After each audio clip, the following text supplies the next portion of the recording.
everybody, and welcome back to Beyond a Sentence. Today's episode, I'm going to be discussing Ralph's 1998 case, which was used as an enhancement on his current sentence. Legal disclaimer, anything I discuss is allegations and alleged. Moving on. 1998, Ralph was arrested for possession of methamphetamine. The day of sentencing, the prosecutor came to him and said, hey, if you take this plea deal of guilty, we'll knock you down to 2 years, two and a half years. He said, okay, fine. The judge went ahead, accepted the plea deal, signed off on him, everything. Ralph did his time, went ahead, flash forward to this year now, or should say last year.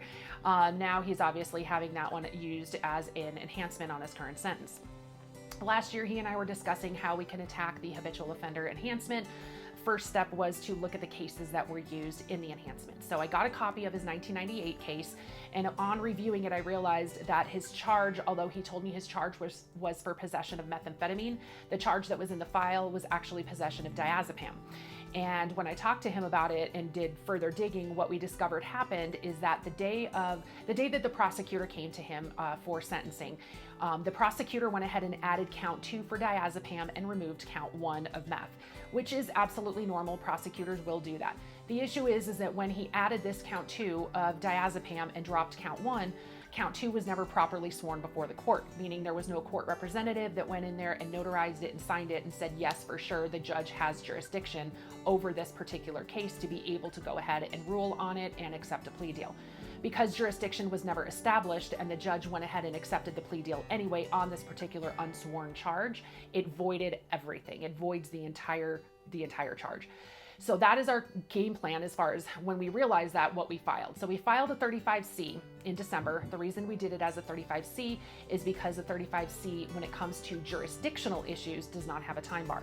So we filed it along with a bunch of other backed up legal arguments of other issues that we found it pertaining to that particular case. That was the main one. The judge looked at it and same day denied it based off of the time, 1998, and also the fact that he pled guilty. The judge said since he pled guilty, it voided any additional arguments that we had, in addition to the fact that we were outside of the time bar, which is completely inaccurate. Jurisdictional issues need to be reviewed. He didn't, which I will not name the district judge. Flashing forward again, when we got that information, I went ahead and I amended the 35C to have an amended 35C/A, combined 35A. I also filed it as a motion to reconsider, which is basically politely saying, hey, Mr. Judge, we think there may be something that you missed. Would you mind please re-looking at this? Also did it as a 35A because a 35A is required to be looked at by the court.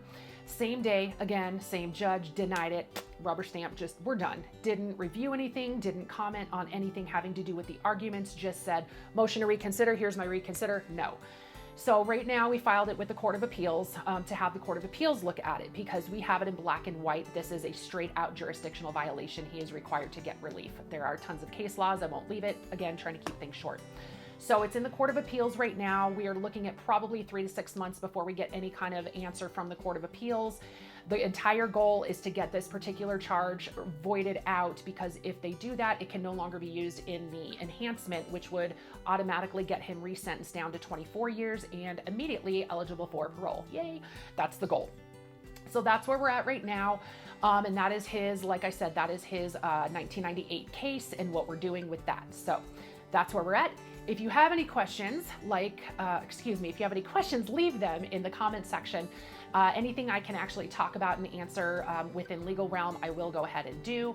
In the meantime, like, share, subscribe. As always, he says thank you very much for the support. He's very happy that there are so much love and support coming in from these videos. So that is a little message from him.